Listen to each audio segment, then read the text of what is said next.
सानस्रि नों दिनै आंखौ नागारना आंनि लोगोजोंनो जुलि जाहैबाय।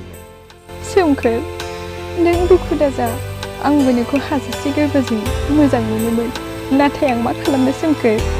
नों एसेबो सानना नायासै आंदि मा जालांगोन नोंनि अनगा। आइ आफानि थिननायाव आं गुबुनजों जुलि जानांबाय। सोमखोर नों आंखौ बावगारदो आरो नों गोदान मोनसे सिमां सुजुफिनदो गोदान जिउनि लोगोरिजों। जुदि मोजां मोनलायनाया एसेबां गोरलैमोनब्ला रावनिबो मेगनाव मोदैयानो बोहैनाय नङामोन। आंबोथ' आइ आफानि खोथा बोरै बारनो सोमखोर।